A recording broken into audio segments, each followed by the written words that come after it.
This is the Dover Download Podcast. My name is Christopher Parker, and for the past 25 years, I've had the pleasure of working with, learning from, and talking to a variety of volunteer, staff, and community members. This podcast explores conversations, activities, and a variety of policies and programs which exist here in Dover to improve the community in one way or another.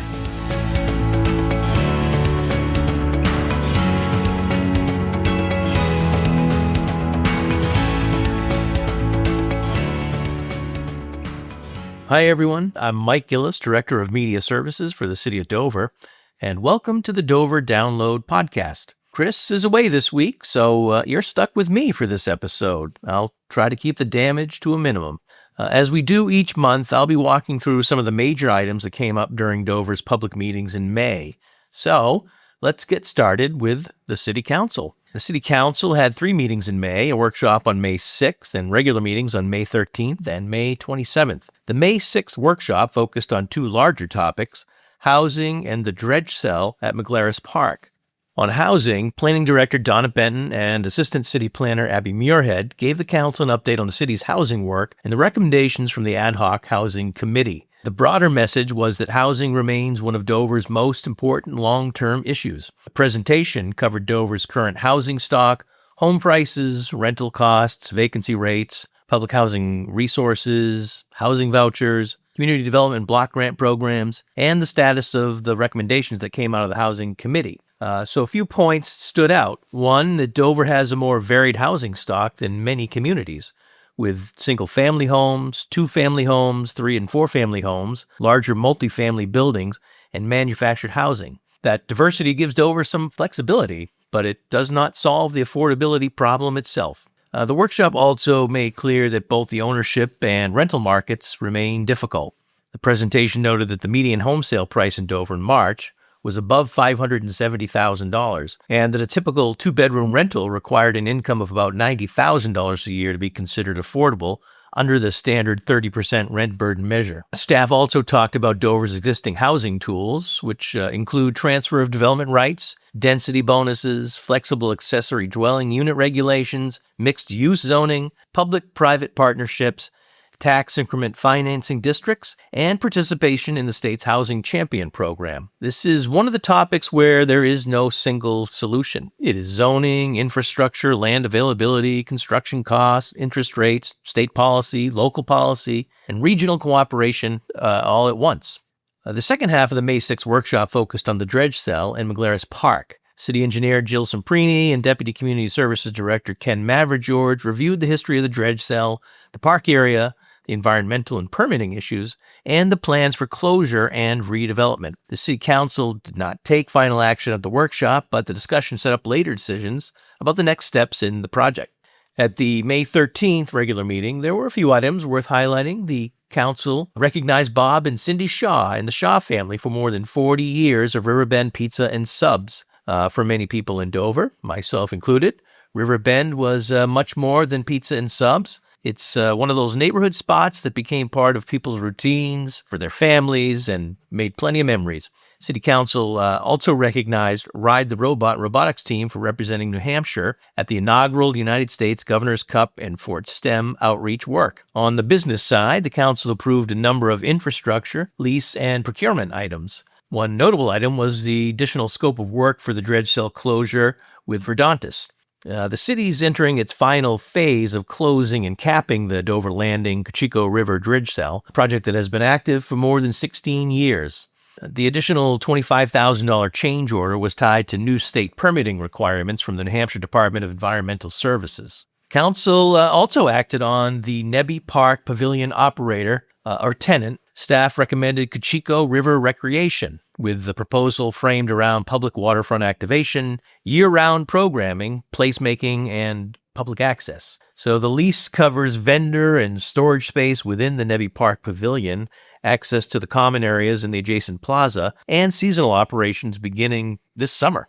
That's important because NEBI Park is intended to be a public place, and the programming, the pavilion use, the plaza, the river access, and the way people experience the site will determine whether it feels like an active community destination or just a nice looking space, but I certainly anticipate that it's going to be a community destination for sure. At the May 27th meeting, the council had a full agenda and a long public forum. Several residents spoke in support of downtown pedestrian improvements, particularly planned crosswalk work at 1st and 2nd Streets. There were also public comments about privacy and property rights related to stormwater and infiltration work, including concerns about drone use, inspections, notice to residents, and collection of information from private property. On the agenda itself, the council considered several items related to infrastructure and capital planning. That included the downtown pedestrian vehicle improvement project, the purchase of 2 6-wheel dump trucks, fund balance transfers to address certain fund deficits, the annual appraisal process for tax year 2026, a resolution related to waterfront TIF development site improvements, and bonding for Dover Middle School HVAC upgrades. Some of those items were referrals to future public hearings and votes, so residents will see them again at some upcoming meetings. The May 27th City Manager's Report also included updates from city departments and tied those updates back to the City Council's adopted 2026 to 2027 goals, including housing growth and affordability, quality of life, infrastructure, innovative government, and civic engagement.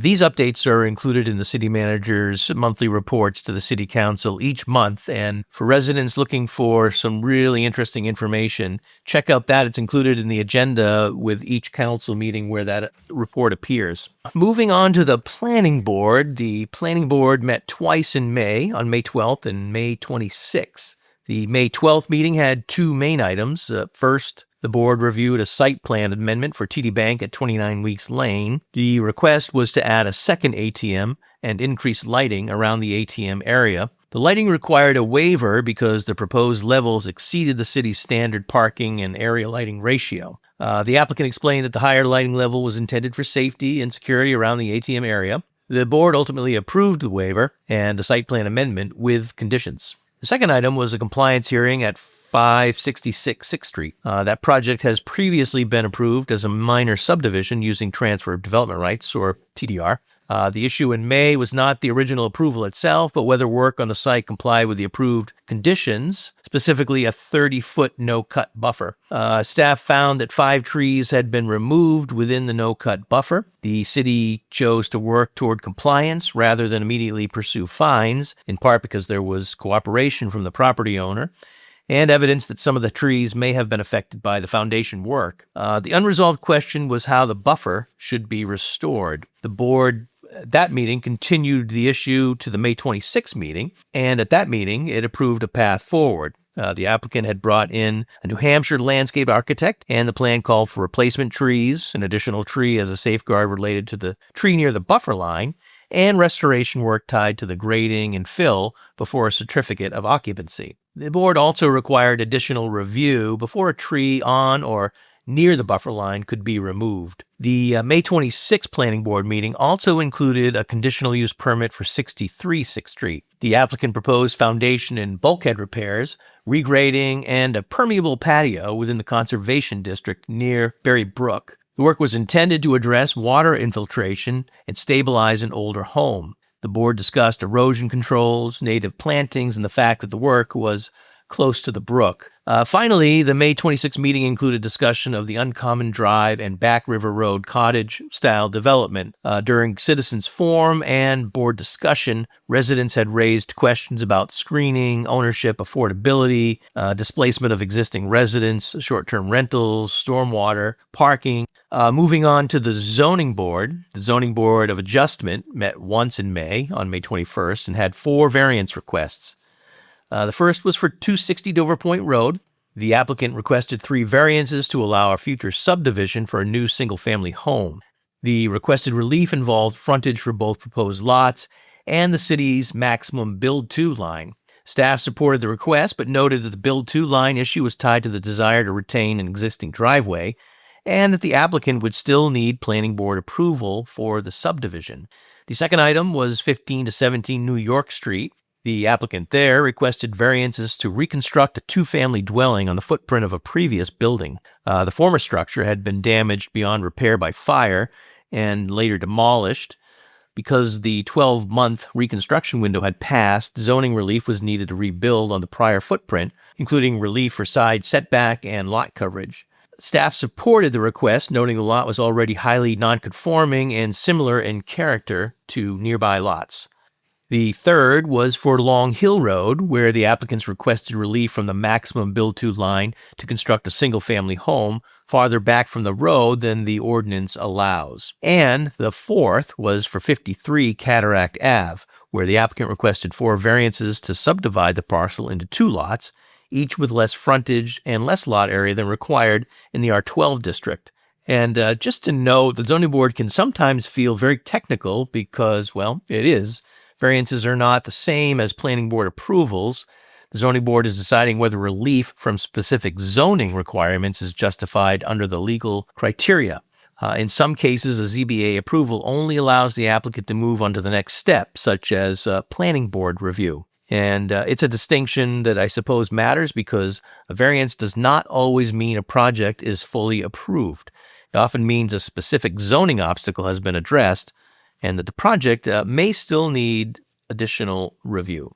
So with that, let's move on quickly to the school board. The school board had 2 meetings in May, a regular meeting on May 11th and a special meeting on May 18th. The big item from the regular meeting was the Dover Middle School HVAC project. The district has been looking at major heating, cooling, and energy improvements at the middle school for some time. In May, the school board heard an update on a revised approach that would move toward geothermal heating and cooling, along with rooftop solar, roof restoration, and related infrastructure work. Energy Efficient Investments, or EEI, and Dig Energy presented the revised geothermal option. The discussion was that geothermal had been considered earlier, but the cost was a major barrier. The new proposal used technology from Dig Energy, a Manchester-based company, with the goal of making geothermal more cost-effective. The presentation also discussed rebates and the potential to reduce the district's carbon footprint and reliance on fossil fuels. That led into the board's consideration of a resolution requesting authorization for additional bonded indebtedness and related capital improvements for Dover Middle School. In plain English, I guess that's the financial mechanism needed to move the larger middle school energy and infrastructure project forward.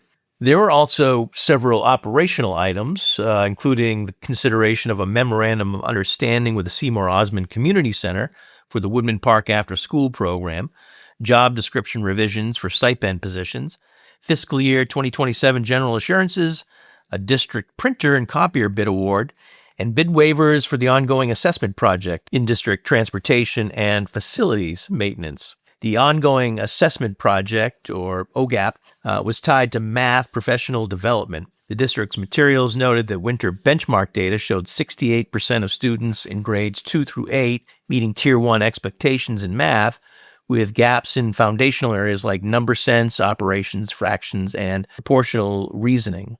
The student report and superintendent's report also gave a good snapshot of how busy the schools are this time of year.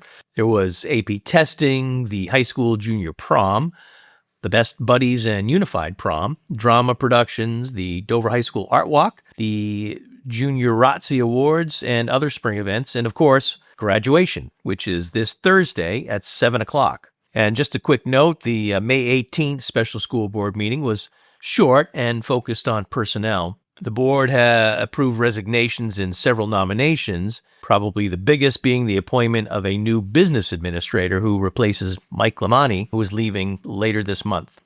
Quickly, before we wrap up, one waterfront note. The Cochecho Waterfront Development Advisory Committee met in May for a site tour at the waterfront area, ahead of a planned official ribbon cutting in July. For anyone who missed that tour, the city will also have a new updated virtual tour of the site available soon. It will be similar to the virtual tour produced last October, but updated to reflect the progress that has been made since then.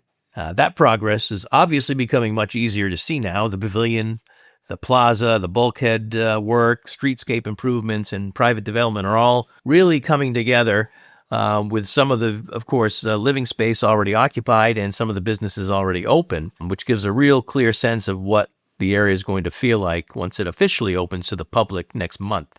So that's the May public meeting roundup. As always, this episode is meant to just give you an overview. For full details, you can find agendas, packets, minutes, and meeting videos on the city website at dover.nh.gov. Thanks for listening to the Dover Download Podcast. I'm Mike Gillis. Chris will be back next week with more about the city of Dover. Have a great day. Thanks for listening to the Dover Download this week. If you like what you heard, subscribe through your favorite podcast aggregator. And if you have something you want to hear a topic on, let us know. Finally, this is just one of the many ways we share information about the city of Dover. You can subscribe to the Dover Downloads email newsletter every week or other newsletters that we have by going to the City of Dover homepage, www.dover.nh.gov. Have a great week.